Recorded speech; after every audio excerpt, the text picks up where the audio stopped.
everybody. Welcome back to another episode of the TreeTopChat. This is episode number 37. So as you noticed on Friday, we didn't have the TreeTopChat, so it was delayed until today because of time differences and some other problems we had. So today we're going to Montreal in Quebec in Canada to speak to our second is Phil, who is an arborist. He's a YouTuber, he's a ladder distributor in Montreal.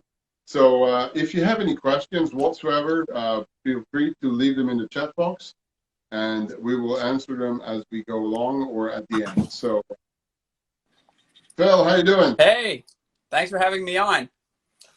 Good to have you. How's life in the city of Mary?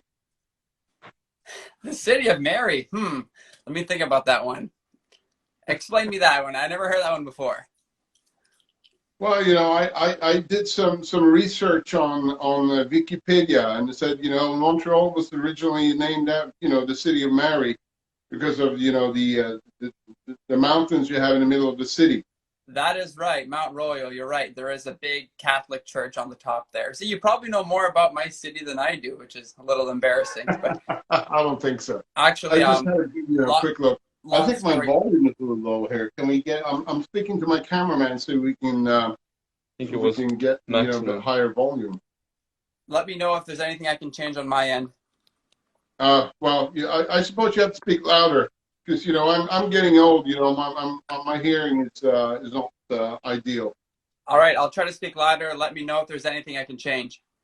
That's good. It's much better now. So how are you? You're good. Is it cold there? Yeah, it's pretty chilly out here today. It's a bit warmer today. Last week we had temperatures minus 20, feels like minus 30. And Wow. it was staying inside a lot of the week. And this week it's a bit warmer, so we're heading out a little bit more this week. Yeah, I read somewhere that there was some records in Canada this year. I think it was some city that had like minus 51 or something.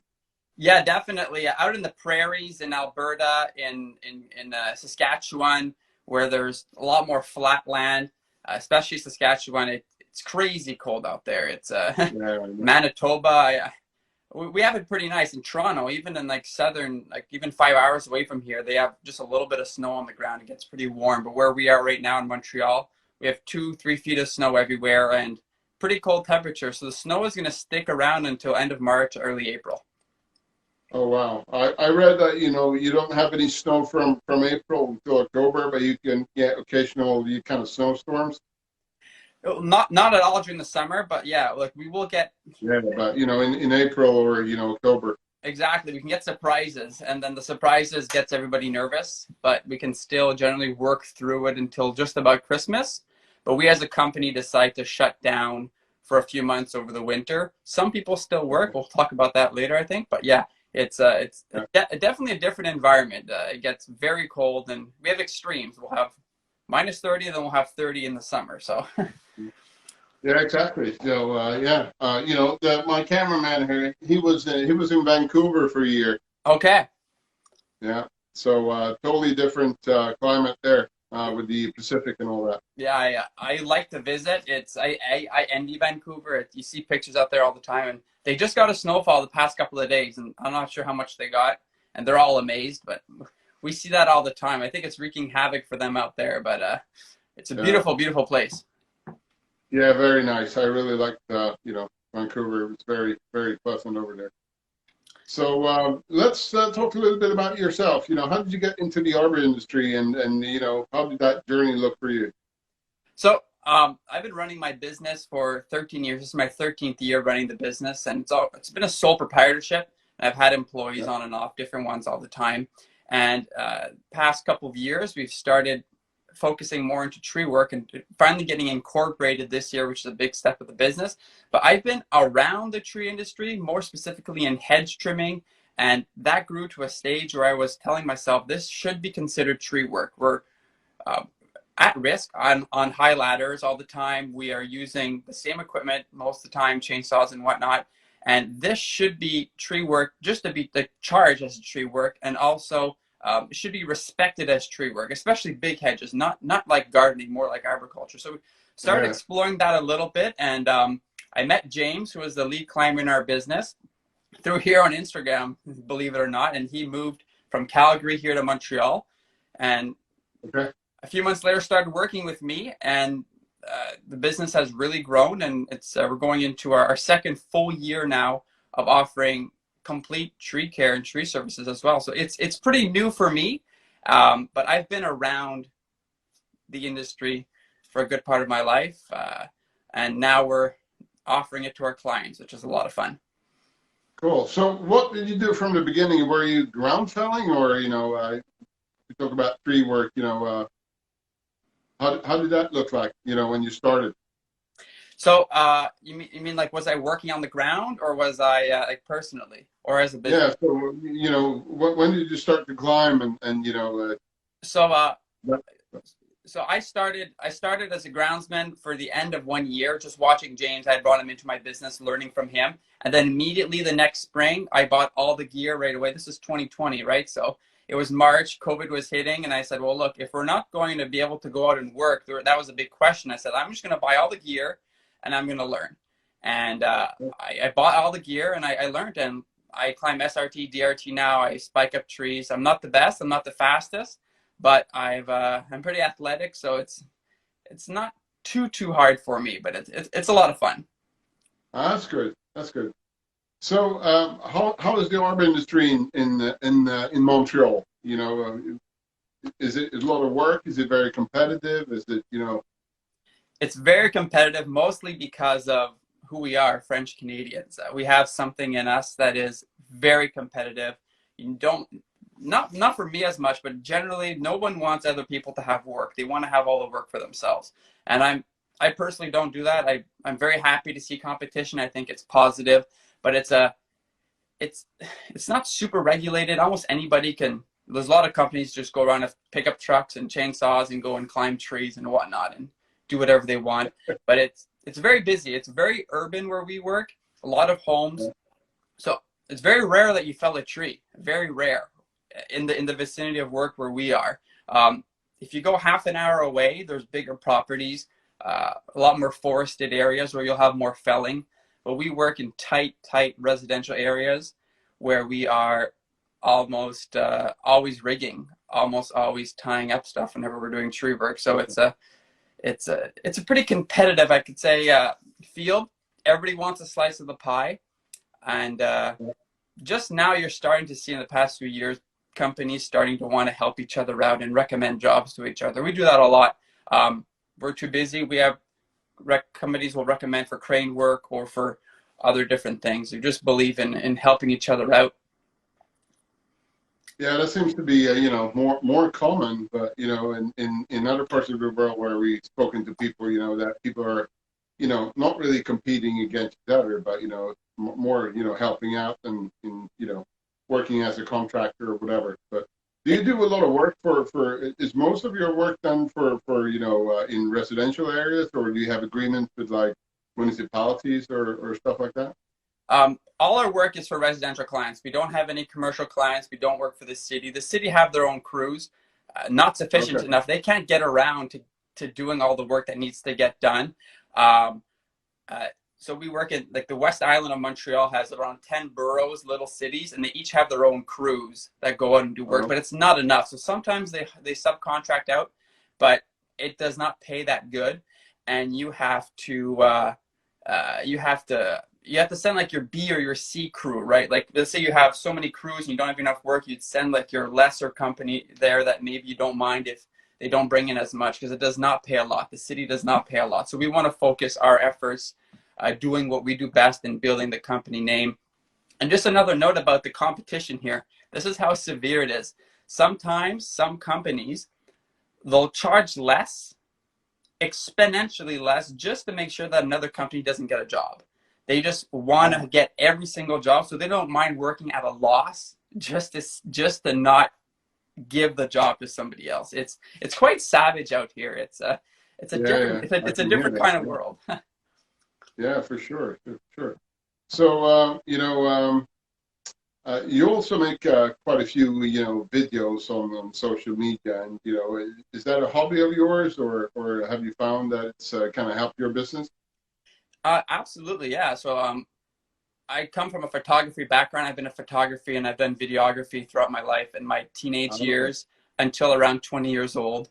And then as the business grew, I kind of left that aside and I've only started on here on Instagram 2 years ago and kind of rekindled my passion for videography and photography combined with the work that we do every single day. And it just started very small. And yeah, there's a lot of people that follow me now. I guess they like what I see, and I try to add value and help out people and give tips here and there with my everyday life and everyday tree work life. But yeah, I find fun in it, and it's helped the business grow. I wouldn't say I don't make any clients don't find me on here. I've only found one job on here through Instagram, but it's mostly for fun and for connecting with big brands, learning, being able to share and also learn from other people. But I would not say it's a business growing tool at all. Some people I Okay. have seen do that, but I think Instagram is there's too much fun involved in that for it to be a generating business. Yeah. So, do you post everything you do raw, or are you editing your films or pictures, or?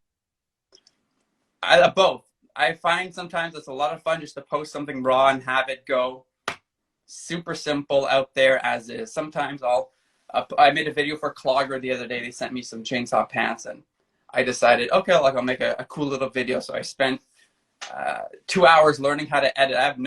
I've forgotten completely how to edit, especially on Final Cut Pro. So it was a lot of work, but turned out quite Yeah. nice. But I rather post original content as much as possible, but sometimes you have to condense it to make it Yeah. attractive for people to Yeah. not lose their attention. You want people to stay tuned to what you have to say. Yeah. And you're also, a quite skilled drone photographer. So tell us a bit about your drones, or, have you crashed any? Yeah, I have. Even my new one, I've already had to put a sticker on it. It says expert use only, which is a big contradiction. Okay. I've already dropped. It wasn't a crash. I dropped it. This is a DJI Mini 2.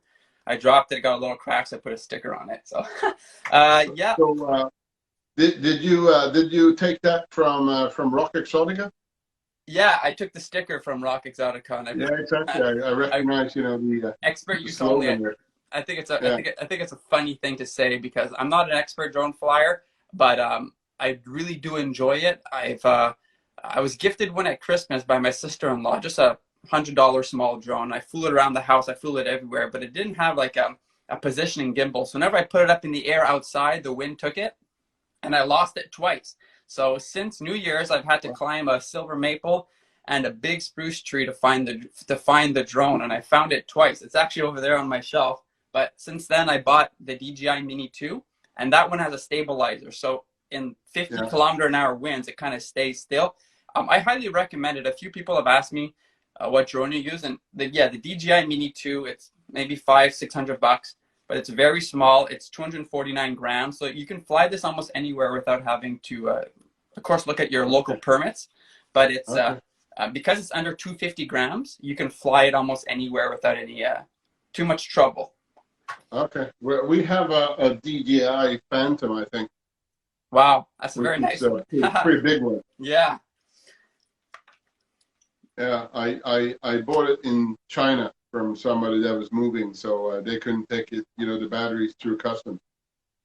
that's a But pretty big drone. it's a nice drone. I let my cameraman fly it because I'm too worried about crashing it. It's gonna get too expensive.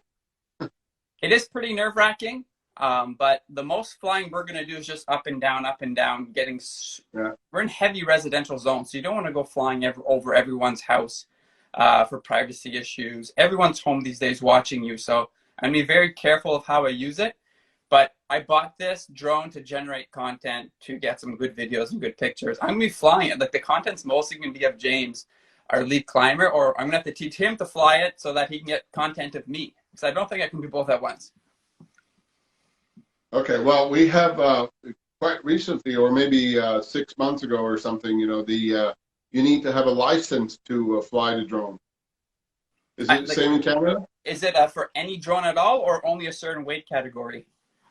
No, I think, for any drones, you need to have a license to fly them. And of course, there's certain kind of no-go zones where you're not allowed to fly them at all. In-flight paths to airports and stuff, of course. Yeah, that's the same way here. Like they're near the airport, we can't. Even around the airport, it gives us like a warning saying, "Hey, watch out." But you're allowed to fly these smaller drones that are under 250 grams without any permits. But Okay. if you have one that's over that, no matter what, you have to apply for Yeah. a. You have to let the airways know that you're going up all the Yeah. time. And I did not want to have to get that involved into it, so I just got a smaller drone, and yeah, it shoots 4K. It's very nice. Yeah. Yeah. Nice. So, how did you, become a member of the Husqvarna Canada team, and how was that entailed?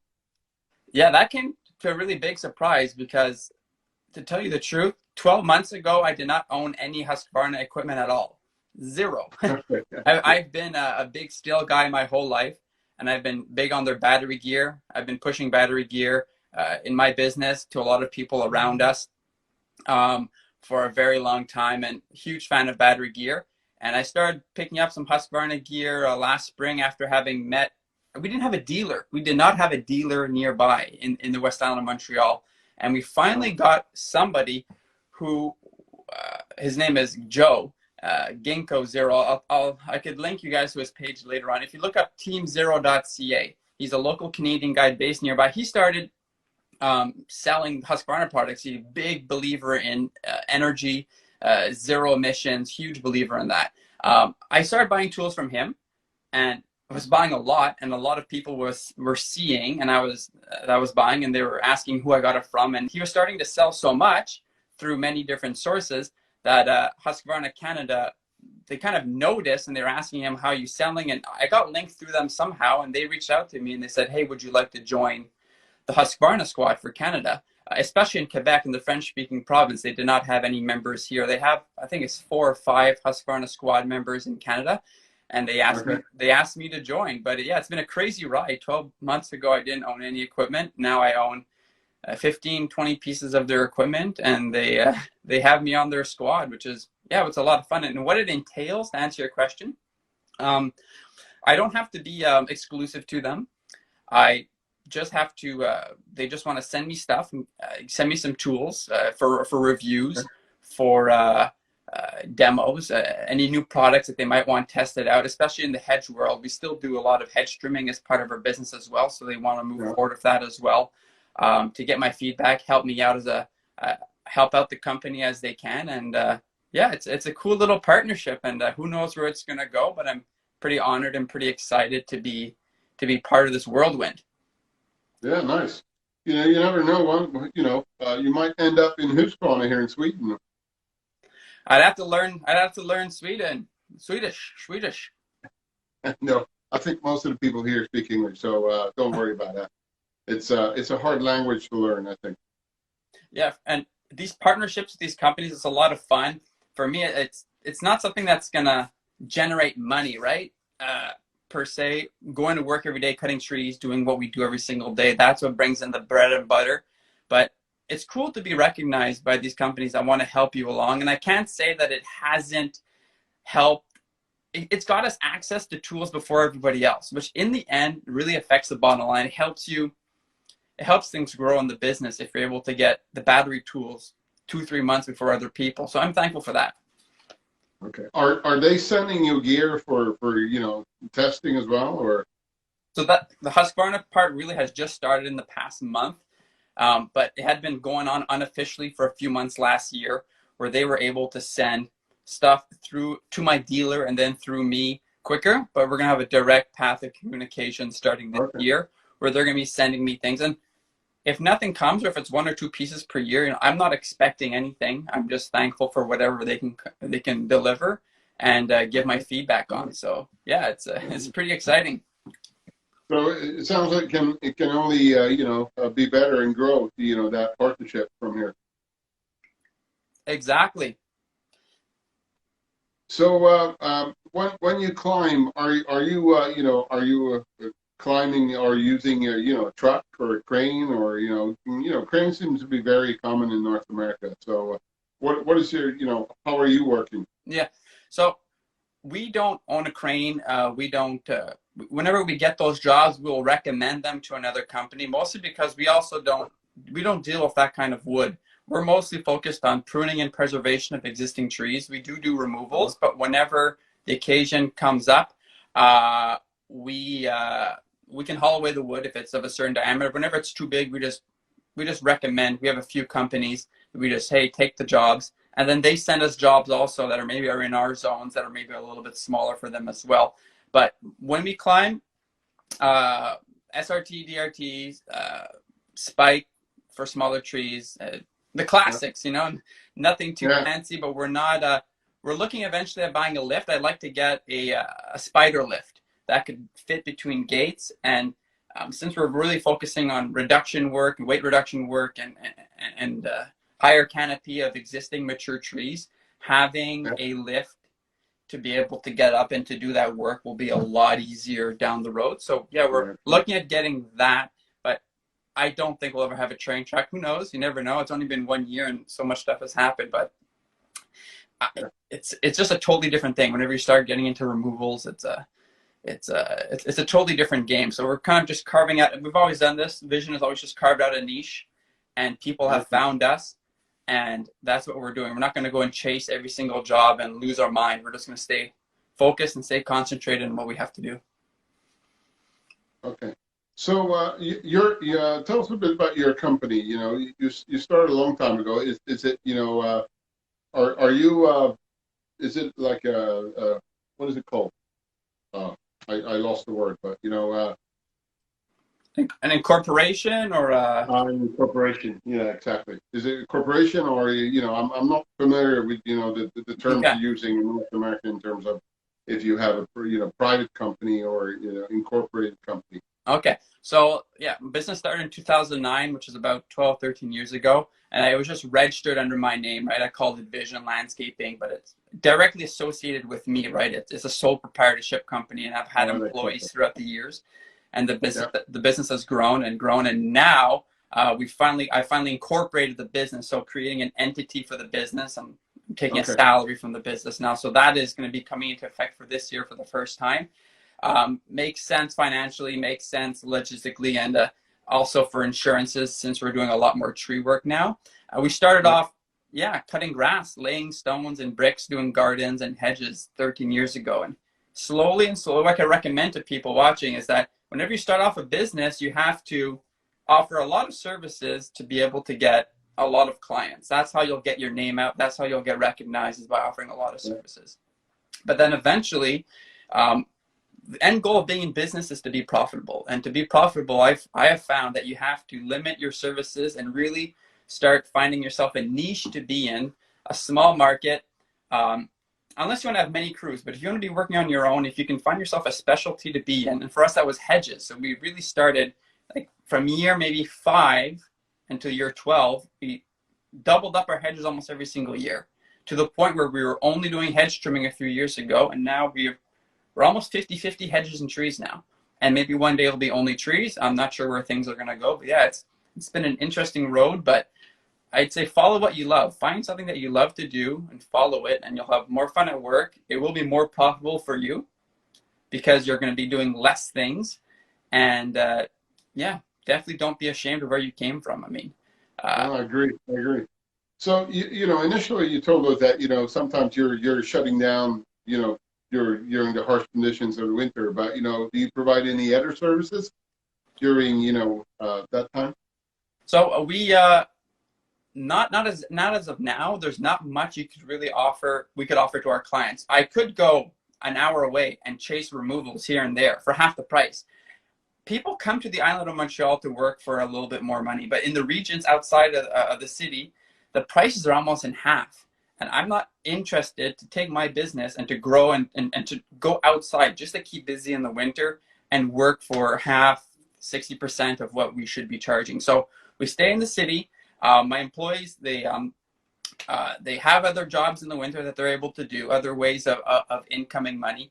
And after that, in the winter, eventually I'd like to have everybody on salary year round. I think that's possible in the years to come. But in the winter, we could go around removing snow off hedges. We could go around doing some tree assessments and some inspections.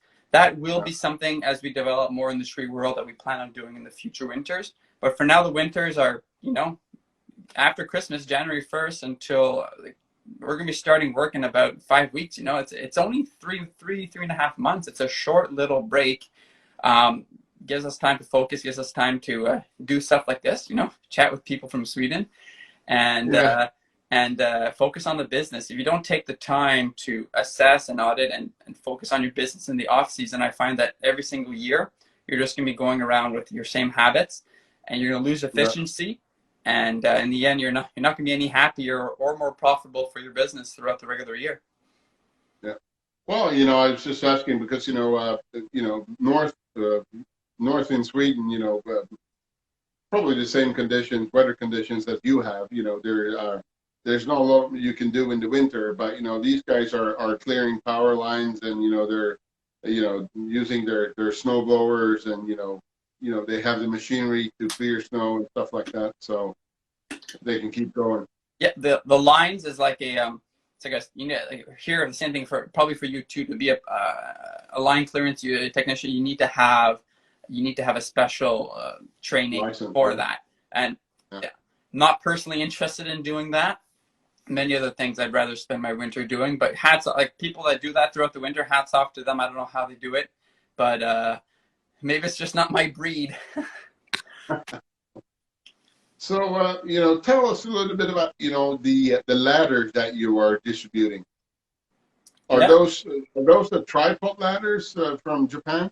Exactly, yeah. So the company is Hasegawa, and they are a Japanese company. They've been making those tripod ladders for a long time. And that's kind of like the beginning of the story how I got into tree work. So I was up on these 16-foot ladders, and I was like, wow, this is crazy. We're cutting wood this big on hedges, reducing them. This is almost tree work. This should be tree work. And that's how I kind of started getting into tree work a few years ago. But yeah, these ladders, they're Japanese made, beautiful, beautiful design, engineered to be very stable at heights, wide steps. I discovered them through Instagram here, actually talking to somebody from the UK who communicated with me, someone in British Columbia.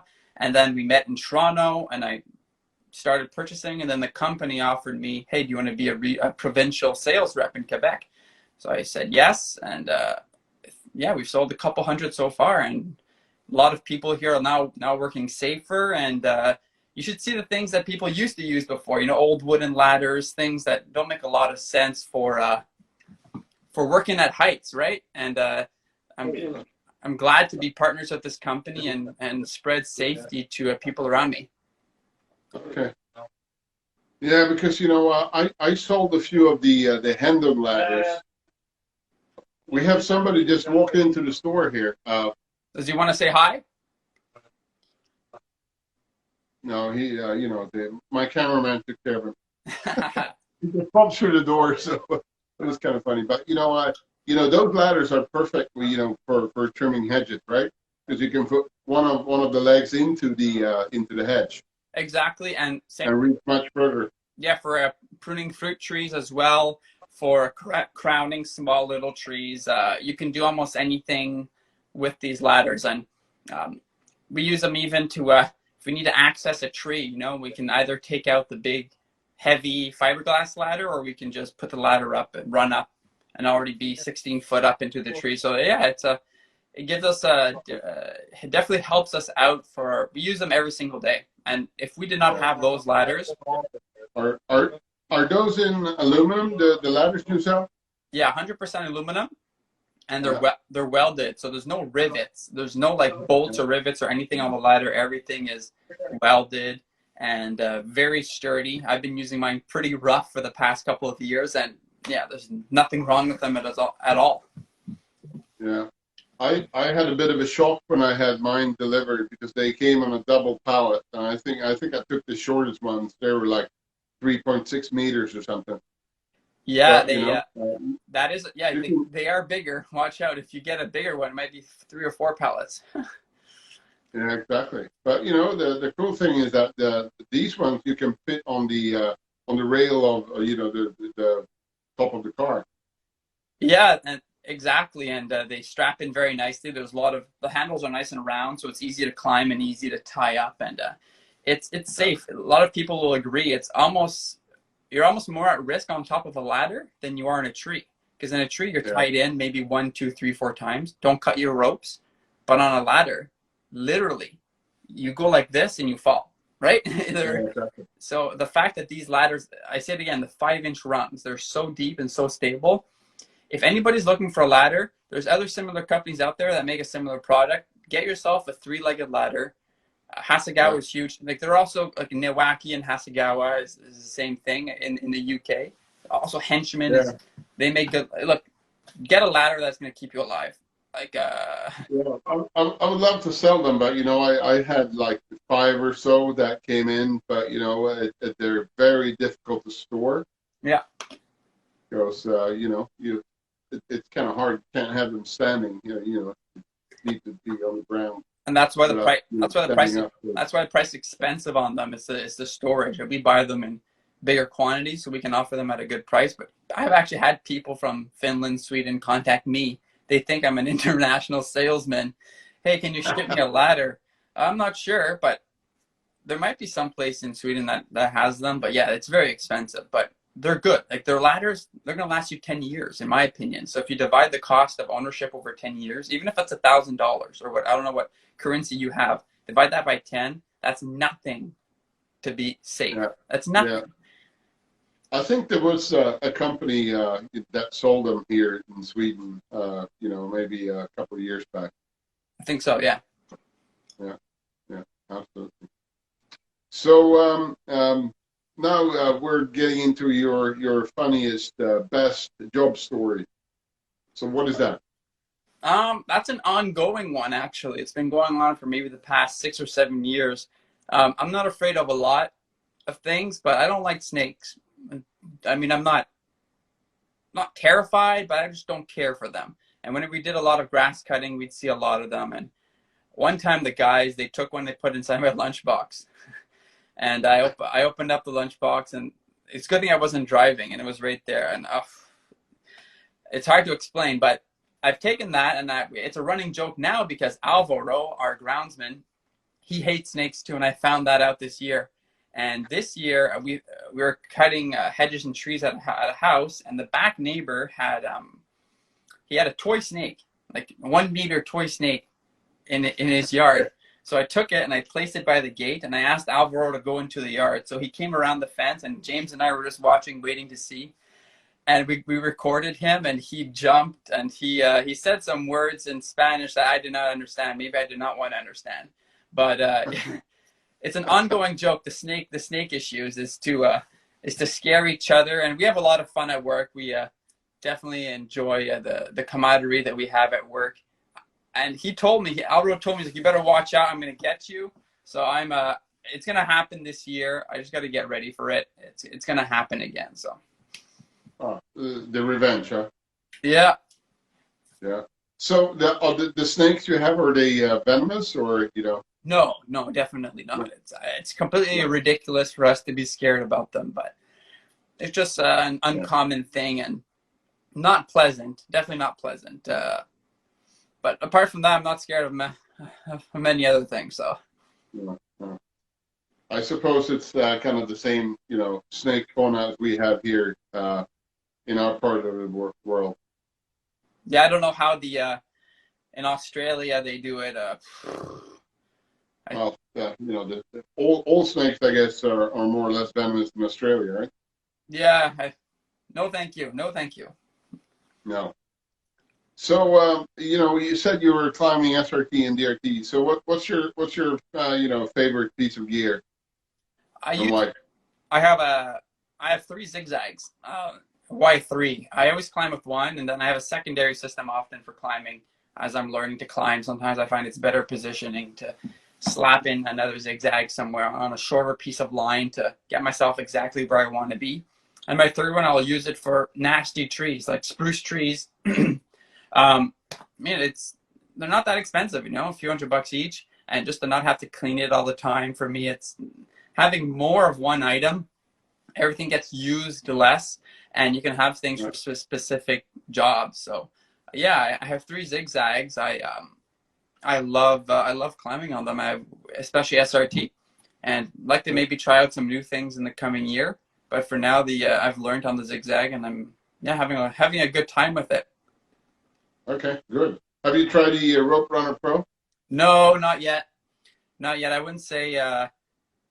I'd have to wrap my hand around a lot more of the dials and all the adjustments and things like that. I like how easy the zigzag and chicane is for basic SRT. And as my skill level develops, I'm sure I'm going to be picking up other things. But you asked me like, what's my favorite piece of equipment? Like, Yeah. in all, I would have to say it's